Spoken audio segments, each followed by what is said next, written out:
અરે બેટા એવું થાય છે ને કે તમારા વિશે બધા જાણતા હોય, મા બાપને જ ન ખબર હોય કે તમારું મન ક્યાં છે.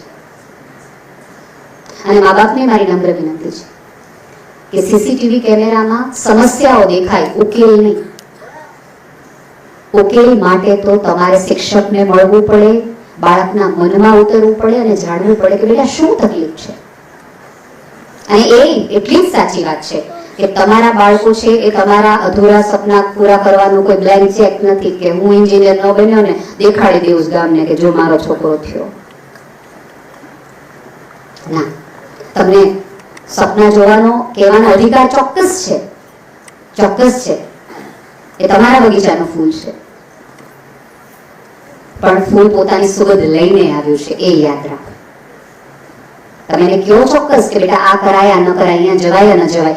બાળકોને શું વિચારવું, એને કઈ રીતે વિચારવું ને એ થોડુંક શીખવવાની જરૂર છે. થોડો સંઘર્ષનો આનંદ લ્યો બેટા. ક્યાંક એવું અત્યારની આખી જનરેશનમાં એક મોટી તકલીફ છે કે તમને રિઝલ્ટમાં જ મજા આવે છે, પ્રોસેસમાં નહીં. મજા પ્રોસેસમાં આવવી જોઈએ. આમાંના ઘણા બધા મા બાપ એવા હશે કે જે કદાચ ખેતીના વ્યવસાય સાથે જોડાયેલા હશે અથવા તો ખેતીની ખબર હશે. બરાબર? તમે વાવણી કરો, પછી બીજ અંદર નાખો, પછી દર 2-3 દિવસે ખોલો, કેટલે પહોંચ્યું. અથવા તો તમે ક્યારે હવામાન વિભાગને ફોન કરીને કીધું કે વરસાદ પહોંચ્યો કે છે, કયો તો ખરા. એના સમયે એ ઉગી નીકળશે અને ઉગવાનું એનામાં સામર્થ્ય હશે તો ગમે એવી ધરતીની છાતી ફાડીને ઉગી નીકળશે. કારણ કે સામર્થ્ય એ બીજ છે, ઉગવા માટે જ સર્જાયેલું છે. તો વારે ઘડીએ શિક્ષકોને ફોન કરી પૂછો નહીં હવે કેટલે પહોંચ્યું એનું રિઝલ્ટ છે, જો તો ખરા, કયો તો ખરા. એને આવડ્યું કે નહીં બોલું. તમને ધારો કે તમે અઠવાડિયે કે 8 દિવસે કે 2 દિવસે વાત કરતા હશો બાળકને, એટલે બાળક એમ કે મમ્મી મને મેથ્સમાં આટલા માર્ક આવ્યા. એટલે આપણે 2 પ્રશ્ન હોય, અરે બેનપણી કેટલા આવ્યા. અથવા તમને ખબર હોય કે ઘરમાં 3-4 વિદ્યાર્થીઓ છે અને માર્ક બહુ જ સારા આવે છે, એટલે તરત તમે પાછું પૂછો ઓલાને કેટલા બધો પેલો આવે એને. એલા કોકની કંપનીની પ્રોડક્ટમાં આટલો રસ શેનો છે તમને? એ બાળકને એમ કે મમ્મીને કે પપ્પાને મારા માર્ક્સમાં કોઈ રસ જ નથી પડતો. આવું થાય બેટા, બરાબર? પણ બેટા તમારા મમ્મી પપ્પાને કોકના માર્કમાં એટલા માટે રસ પડે છે કારણ કે એને ખબર છે કે જેના માર્ક્સ અપાયા છે, ઊંચાયા છે ને એ છોકરો આ હોર્ડિંગ્સમાં હોવાનો છે અને મારા દીકરાને આ જોવું છે. એટલે ક્યાંક મા બાપની વિવશતા એમને આ બધું કરાવે છે. એને તમે જ વાલા છો, એને આ જગતનું તમામ સુખ છે એ તમારા માટે જ રળી દેવું છે. અહીંયા બેઠેલા તમામ પપ્પાઓ કદાચ એવા હશે કે અત્યારે એને જીવવું હોય એટલું એમની પાસે સંપત્તિ છે, પૈસા છે, ગાડી છે, ઘર છે, લક્ઝરિયસ ફરી શકે એટલું બધું એમના પૂરતું છે, તેમ છતાંય 9 કલાક લેખે કામ કરે. શું કામ? કારણ કે એને હાથ પેઢીનું હાજુ કરવું, જે પેઢીની જોવાના નથી, મળવાના નથી. એનો અર્થ એ છે કે આ પૃથ્વી પર આ 2 જ વ્યક્તિઓ એવા છે કે જે માત્ર તમારી માટે જ જીવે, બીજા કોઈ માટે નહીં. તમે કદાચ ભગવાન પાસે જતા હશો, જેમાં માનતા હશો એની પાસે જતા હશો, 2 હાથ જોડતા હશો ને તો તમે કહેતા હશો બોર્ડમાં મારા સારા માર્ક આવી જાય, હું સરસ ભણવામાં આવી જાય, ડોક્ટર થઈ જાવ, એન્જિનિયર થઈ જાય, ઓલી છોકરી મને હા પાડી દે, આમ થઈ જાય, બધું આપણે માંગતા હશો. પણ આ 2 ચહેરાઓ એવા છે ને કે ભગવાન પાસે તમારા સિવાય કોઈ આગળનું માંગતા નથી. એને પૂછો ના મારા કોઈ મા બાપને તમારું સ્વપ્ન શું છે, તો તમારા સિવાય પાસે સ્વપ્ન નથી. એટલા બધા આ લોકો ગરીબ છે કે સંતાનોના સ્વપ્ન સિવાય એને પોતાના કોઈ સ્વપ્નાઓ જ નથી. અને એ મા બાપ તમારા સ્વપ્ન પૂરા કરી લે પછી આપણે નકામા લાગે અને પછી આપણે મમ્મીને એવું કહીએ મમ્મી તે લાઈફમાં કંઈ કર્યું નહીં હો. આપણે ભૂલી જઈએ છીએ એ જ મમ્મી છે કે જેણે બટેટા પૌવા સાથે પ્રેમ મૂક્યો હતો, દફતરમાં નોટ મૂકતી વખતે પ્રાર્થના મૂકી હતી. મને કેટલી મમ્મીઓ છે સોમવાર કરીને પતિ મેળવ્યો, પણ પછી તમામ વાર એના સંતાનો માટે જ કર્યા.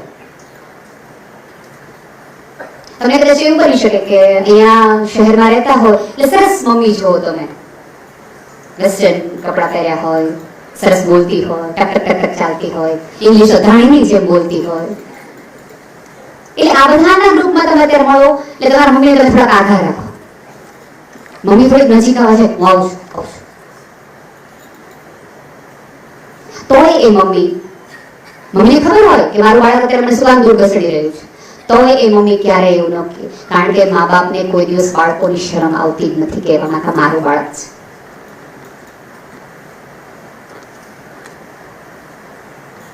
બેટા, ગમે એટલા મોટા થાવ, ગમે એવા સંસ્કારી થાવ, ગમે એવા સફળ થાવ, પણ યાદ રાખજો, એ ગુજરાતી સાડી પહેરેલી, માથે ઓઢેલી, ગમે એવું ગુજરાતી બોલતી મમ્મીના કમરને ગોઠણ કસાઈ ગયા તમને આવડા મોટા કરીને. એ સ્ત્રીની પ્રાર્થના છે, એના જ ઉજાગરા છે.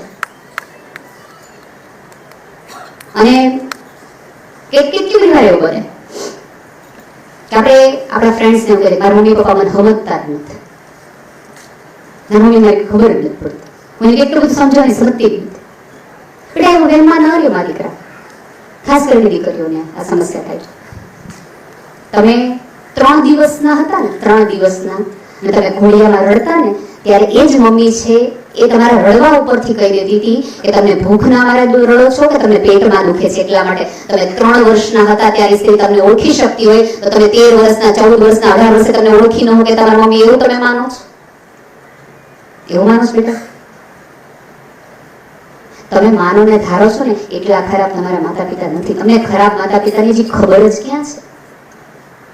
એ મા બાપને જમાનો કેટલો ખરાબ છે બધી ખબર છે.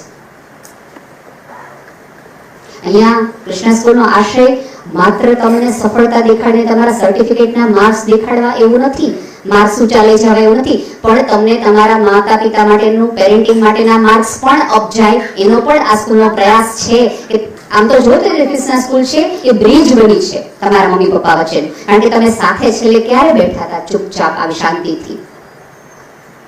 આપણે જાણી માનીએ છીએ કે પિતાનો રોલ ફાઇનાન્સરનો છે અને મમ્મીનો રોલ છે ડિટેક્ટિવનો છે. મમ્મી બહુ પ્રશ્ન પૂછે. મમ્મીને પ્રશ્ન એટલા માટે બેટા પૂછવા પડે છે કે તમે કહેતા નથી. તમે કહેવા માંડો મમ્મી કે પ્રશ્ન તેને જાણવું છે. એ નથી રાજકોટમાં રહેતી કે ખબર પડે જગતમાં શું ચાલે છે. એને ક્યારેય ફિઝિક્સ નથી સાંભળ્યું, એને ખબર જ નથી બ્રહ્માંડના રહસ્યો શું છે. એટલે મમ્મી વારા ઘડીએ કશુંક ને કશુંક પૂછ્યા રાખે કે મને કે ને શું હોય. આમાં કેટલી બધી સ્ત્રીઓ એવી છે જેની પોતાની દીકરીને રોજ એવું કહેતી હશે, બેટા ભણજે, બેટા ભણજે, બેટા ભણજે. શું કામ ખબર છે? કે આમાં કેટલી સ્ત્રીઓએ જીવનમાં એક વખત એવું સાંભળ્યું છે કોઈ પણ એક પુરુષ પાસેથી, પિતા, પતિ, દીકરો, કોઈ પણ હોય એના પાસેથી, તો મમ્મી ભણી કે તને ખબર પડે, અથવા પતિ એવું કીધું તું ભણી છો તને ખબર પડે. ત્યારે તમારા મમ્મીએ માત્ર અંગોળાની ગાંઠ નથી વાળી, ત્યારે તમારા મમ્મીએ ગાંઠ વાળી છે કે હું મારી દીકરીને એવી ભણાવીશ કે 20 વર્ષ પછી જગતનો એક પણ પુરુષ મારી દીકરીને એવું ન કે ભણી છો ખબર પડે. એટલા માટે ક્યાંક તમારી મમ્મી રિપીટેડલી, ફોર્સફુલી, રડીને, સમજાવીને, ધમકાવીને તમને કહે છે કે બેટા ભણજે, બેટા ભણજે. કારણ કે જગતમાં તમારે તમારું સ્થાન બનાવવું હોય તો ભણતર એક જ એવી આવડત છે કે જેના આધારે તમને ઊભા રહેવાની. એ વસ્તુ સાવ સાચી છે કે માર્ક્સની કોઈ વેલ્યુ નથી. આપણે 3 ઇડિયટ્સ ફિલ્મ જોઈએ એટલે આપણને એવું લાગે કોઈ નહીં, સ્કિલનું મહત્વ છે. સ્કિલ ચોક્કસ મહત્વની છે.